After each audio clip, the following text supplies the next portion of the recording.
আসসালামু আলাইকুম রহমতুল্লাহি ওবরাকাতু। চল্লিশা বা জিয়াফতের খাবারকে বা যে মানে খাবার খাওয়াকে কিভাবে আমরা ইসলামিকভাবে খারাপকে ভালো দ্বারা রূপান্তরিত করতে পারবো, এই ব্যাপারে আমার কিছু প্রশ্ন বা এই ব্যাপারে আমার কিছু আইডিয়া।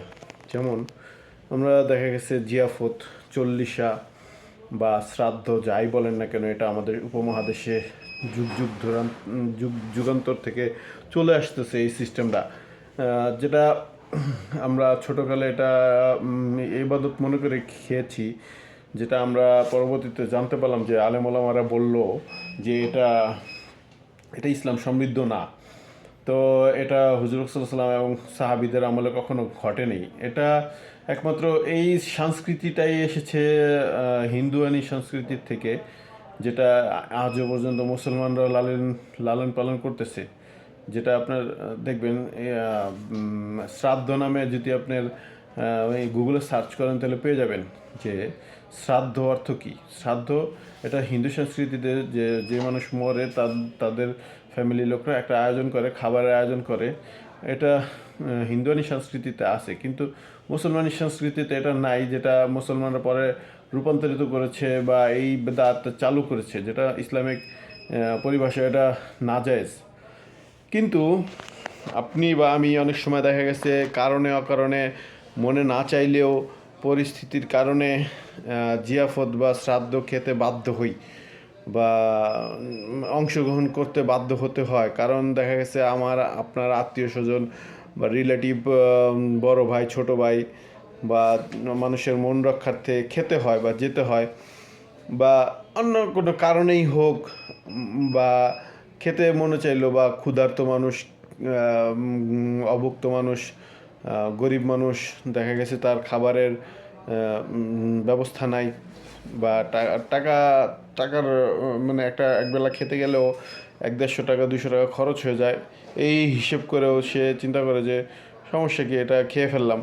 কিন্তু আমরা এই জিয়াফতের খাদ্যটাকে, আমরা এই জিয়াফতের বিদআত বা গুনাহটাকে যেভাবে আমরা সোয়াবের দ্বারা রূপান্তরিত করতে পারবো, ঠিক আমার মাথায় এই জিনিসটা আসলো যে আলেম ওলামারা কী বলবেন আমি জানি না, তবে আমার ছোট্ট বুদ্ধিতে যেটা আসলো যে এই জিয়াফতের খাদ্য যেহেতু আমরা অনেক সময় খেতে বাধ্য হই পরিস্থিতির কারণে, তো আমরা যখন খাবো বা খাওয়ার আগে বা খাওয়ার পরে আমরা চেষ্টা করব যে 2 রাকাত সালাত পড়ে ওই লোকের জন্য দোয়া করব, বা ওই 2 রাকাত নফল সালাতের ভিতরেই সেজদায় গিয়ে দোয়া করব।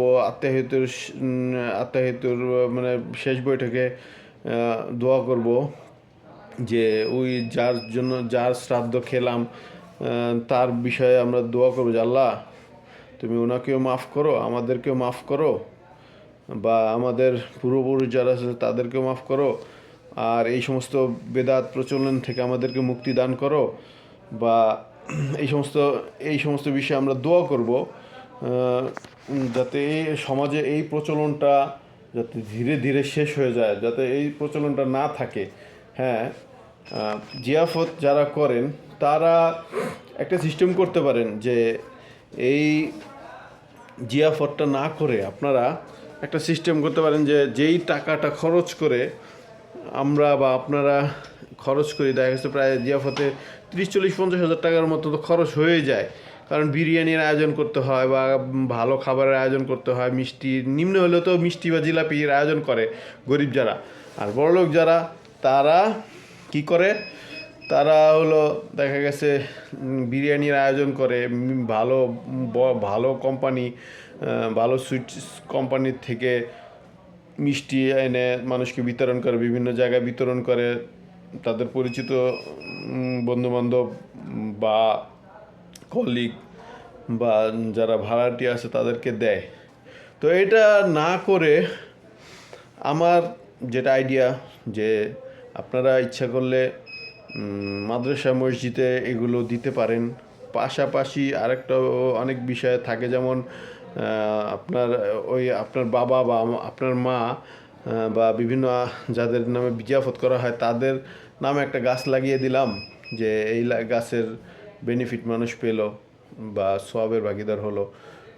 পাশাপাশি আরও নফল সদকায়ে জারিয়ার যে সমস্ত সওয়াবগুলি আছে, যেমন অনেক মসজিদে ফিল্টার নাই বা ফিল্টার থাকলেও অনেক সময় রিফিল করার যে যন্ত্র এগুলো নাই, এগুলো কিনে দিলেও বা বিভিন্ন জায়গায় মানুষের পানির ব্যবস্থা করে দিল রোড ঘাটের ভিতরে, বা যে কোনো একটা ছাত্রের, গরিব ছাত্র, অসহায় এতিম ছাত্রের দায়িত্ব নিল, এই ধরনের সিস্টেমেও মানুষের পাশে মানে এই নফল সদকায়ে জারিয়ার এবাদত করা যায়, যেটা অনেকেই করে না।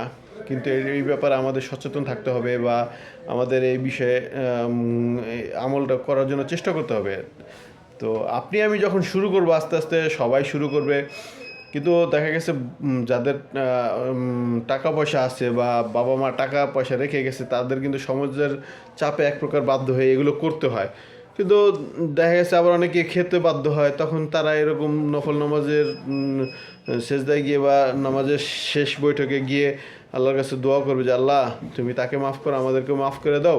পাশাপাশি কিছু টাকা দান সৎকার করে দিবে, যাতে এই সিস্টেমটা আস্তে আস্তে ভালো, মানে এই খারাপটাকে আল্লাহ যাতে কল্যাণে রূপান্তরিত করে দেন আল্লাহ। তো আমরা এইভাবে চেষ্টা করব যে আমাদের সমাজের যে সমস্ত এই সমস্ত অসঙ্গতিগুলো আছে, এগুলোর ব্যাপারে আল্লাহ তালার কাছে চাইবো, চেষ্টা করব। তাহলে আল্লাহ তালা আমাদের সমাজটাকে পরিবর্তন করে দিবেন। সহিহ হাদিসের ভিত্তিতে আমাদের সমাজকে সংগঠিত হতে পারবে। তো আল্লাহ তাআলা তৌফিক দান করেন। ভিডিওটি ভালো লাগলে লাইক, কমেন্ট, শেয়ার করে সাবস্ক্রাইব করে আমাদের সঙ্গে থাকবেন ইনশাআল্লাহ।